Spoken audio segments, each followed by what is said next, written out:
Habang naglalakad-lakad ako, may nakita akong peryahan dito sa Thailand. Saktong-sakto, matagal na akong hindi nakakapunta sa mga peryahan. Kaya ngayong gabi, magsasaya ako. Tumawid nga ako dito at sobrang bilis ko. Kasing bilis ng panahon kasi 2 buwan na lang, 2025 na guys. Magbago ka na.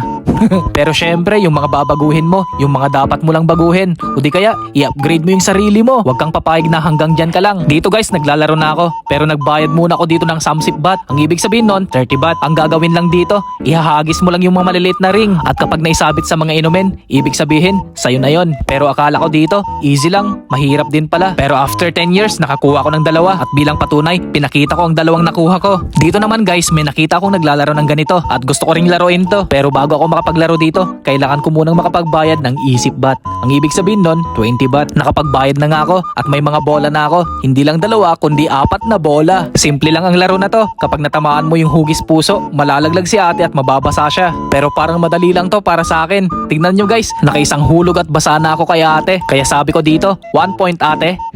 Heto guys, pangalawang bola na. At ito na nga, titirahin ko na yung hugis puso doon. Natamaan ko pala ulit, kaya lang daplis lang. Pero hindi pa rin nahulog si ate. Pangatlong bola guys, basa na naman si ate.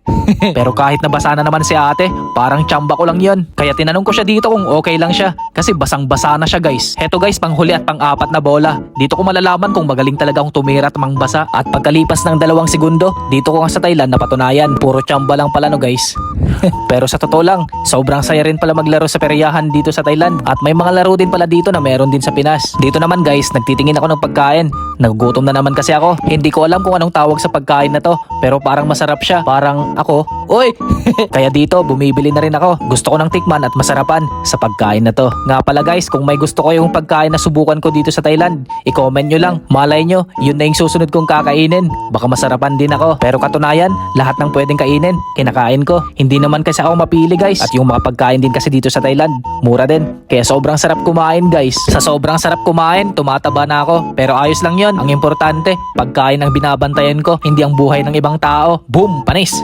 Plinaplastic na pala ni ate yung pagkain ko. Pero habang plinaplastic niya yung pagkain ko, nagbayad na rin ako. Nung nakapagbayad na ako, pinakita ko yung resibo ko para sureball guys. 2 pa lang binili ko dito. Kasi kapag isa lang, baka babalik na naman ako mamaya dito. Sobrang bait pala ni ate. Tinutulungan niya ako dito para mahawakan ko ng maayos yung mga pagkain ko. Mababait naman talaga ang mga tao dito sa Thailand. Marespeto at masasarap din ang mga pagkain nila. Kaya tumagal din talaga ako dito. Sa mga oras na to, kinakain ko na yung binili ko guys. Sobrang sarap talaga kumain. Kahit na mura, masarap pa rin. Kaya kapag napadpad rin kayo dito sa Thailand, subukan nyo rin yung mga pagkain dito. Baka magustuhan nyo. Pero kung tatanungin nyo ko kung ano yung paborito kong pagkain dito, wala nang iba kundi yung mango sticky rice. Sa susunod, ipapakita ko rin sa inyo yon.